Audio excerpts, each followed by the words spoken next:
اعوذ باللہ من الشیطان الرجیم بسم اللہ الرحمن الرحیم۔ معزز ناظرین و سامعین، السلام علیکم۔ مغل خاندان نے برصغیر پاک و ہند پر 700-800 سال حکومت کی اور ان میں سے کافی اچھا دور رہا۔ ان کا 5واں بادشاہ شاہ جہان تھا، جس کا نام خرم تھا۔ وہ ایک بہادر، ذہین اور فنون حرب کا ماہر تھا۔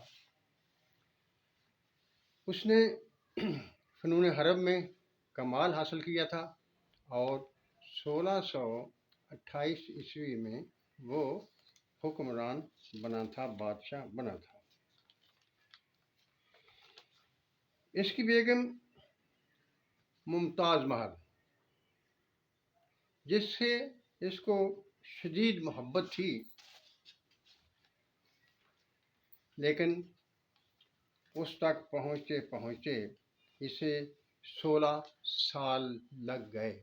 یعنی جب سے بادشاہ کو تاج محل، جس کا اصلی نام ارجمند بیگم تھا، اس کی محبت حاصل کرتے کرتے 16 سال لگ گئے۔ کیونکہ مغل بادشاہ جو تھے یہ شادیوں کے شوقین تھے اور اسی لیے ان کی اولادیں بھی زیادہ ہوتی تھیں۔ ممتاز محل نے بھی کافی بچے پیدا کیے اور آخر میں بچے کی پیدائش کے وقت ہی اس جہان فانی سے کوچ کر گئی۔ شاہجہاں بادشاہ کو اپنی اس بیوی سے بہت زیادہ محبت تھی۔ اس کے مرنے کے بعد اس نے سوچا کہ میں ایسی یادگار بناؤں جو دنیا میں عجوبہ، اور یہی وجہ ہے کہ تاج محل، جو کہ ملکہ ممتاز محل کی یاد میں بادشاہ شاہ جہاں نے بنایا تھا، وہ دنیا کا 7واں بڑا عجوبہ ہے۔ جب ملکہ تاج محل کا انتقال ہو گیا، اس جہان فانی سے چلی گئی، تو 2 سال تک شاہ جہاں نے اپنے ملک میں پابندی لگا دی کہ کوئی گانا نہیں ہوگا، کوئی پروگرام نہیں ہوگا۔ ہر قسم کے پروگرام، گانے پابندی کے تحت آ گئے۔ لیکن اس عرصے میں اس کی یہ سوچ رہی کہ میں کوئی ایسا کام کروں کہ جس کو محبت کا نام دیا جا سکے۔ کسی شاعر نے بھی کیا خوب کہا ہے، ایک شہنشاہ نے دولت کا سہارا لے کر اڑایا ہے ہم غریبوں کی محبت کا مذاق۔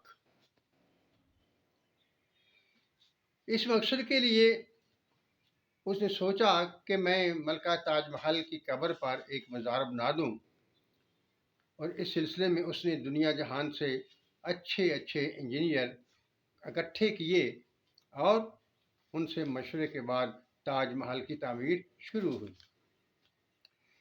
تاج محل کی تعمیر 20 سال میں مکمل ہوئی اور 20,000 کارکنوں نے اس پر کام کیا۔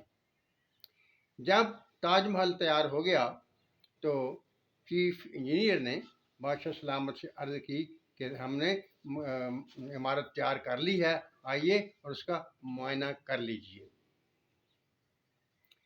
جب بادشاہ معائنہ کے لیے گیا تو اس نے اس عمارت کو اچھی طرح سے دیکھا۔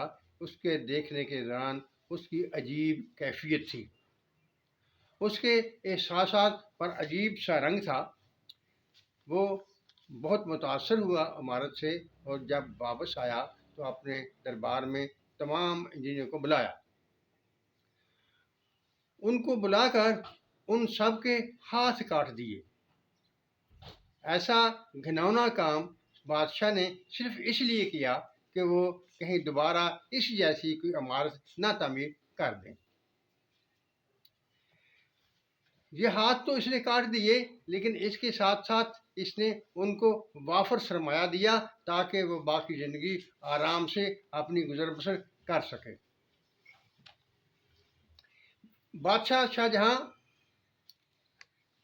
نے کوشش کی کہ یہ تاج محل جو آگرہ میں دریا کے کنارے بنایا گیا تھا، اس کی دوسری سمت اپنے لیے ایک مقبرہ تعمیر کرا سکے، لیکن حالات ایسے ہوئے کہ اس اپنے لیے وہ مقبرہ نہ بنوا سکا، بلکہ ملکہ تاج محل کے قدموں میں پائنتی کی جانب اس کی قبر آج بھی موجود ہے۔ یہ دنیا کا ایک عجیب نمونہ ہے، اسے ساتواں عجوبہ کہا جاتا ہے، اور اس کی بناوٹ، اس کی تعمیر بہت اچھے طریقے سے سفید مرمر کے ذریعے سے کی گئی ہے۔ کہتے ہیں کہ جو بھی محبت کرنے والا اس کا تحفہ، اس کے نمونے کا تحفہ دوسرے کو دیتا ہے تو اس کی محبت کامیاب ہو جاتی ہے، اور اس کی دیکھنے کے لیے دنیا بھر سے سب سے زیادہ لوگ یہاں آتے ہیں اور اس کی تعمیر سے لطف حاصل کرتے ہیں۔ یہ ایک ایسی یادگار ہے جو بادشاہ شاہ جہاں کی اپنی بیگم کے لیے محبت کی نشانی ہے، اور عام طور پر محبت کا ایک سمبل بن چکا ہے۔ اکثر محبت کرنے والے اس کا نمونہ ہی ایک دوسرے کو تحفے کے طور پر دیتے ہیں۔ معزز ناظرین و سامعین، یہ مغلیہ خاندان کے 5ویں بادشاہ شاہ جہاں کی کہانی کا ایک حصہ تھا جو میں نے آپ کے سامنے رکھ دیا ہے۔ امید ہے کہ آپ کو کافی معلومات حاصل ہوئی ہوں گی۔ اللہ تعالیٰ ہم سب کا حامی و ناصر ہو اور ہم پر اپنی نعمتوں کی بارش کرے۔ آمین۔ اللہ حافظ۔